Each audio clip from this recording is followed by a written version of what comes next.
but we call the non-conscious thought in the neutral zone, we call that the flow zone. Okay. So there's your 6 mindsets, leaders. And we're just going to, in the next 5 minutes, we're going to touch on the flow zone, go a little deeper. But, we want you to start keeping this language alive. For example, you might actually take a little piece of cardboard with a string on it, and you might put that on the outside of the doorknob of your office. Or I know some of you are in offices that are connected to each other, and it might just say flow. What does that mean? Don't come in, baby. Right? I'm in. We do a lot of work with companies, software companies, and these programmers are brilliant, right? What do they put on? They put on these earphones, and no noise comes in. It's not about what noise is in there. It's about nobody comes in. I'm in flow. 2 things we'd like to challenge you before we come back, potentially another time. Number 1, how do you increase flow throughout your business, personally and culturally?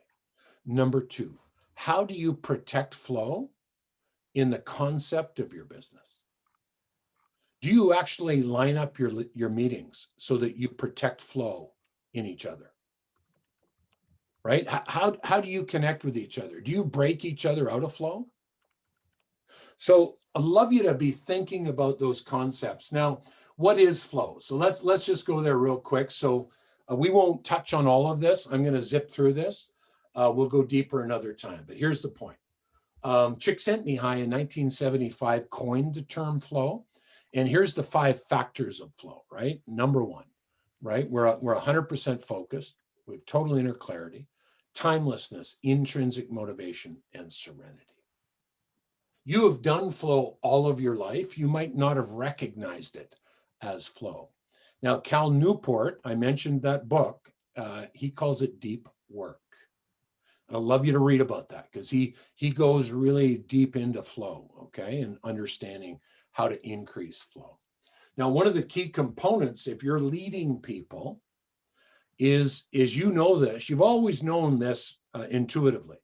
If you have somebody that's highly skilled, and you have to challenge them to the high, right? Because otherwise they'll get bored. But if you have somebody that's half skilled and you challenge them to the high, they get anxious. Now, here's something that they found with flow is that the skill and the challenge must be equal. And so now it's not only intuitively with you as a leader, but think about this. This is to help you stay in flow, okay? Increases flow. So I want to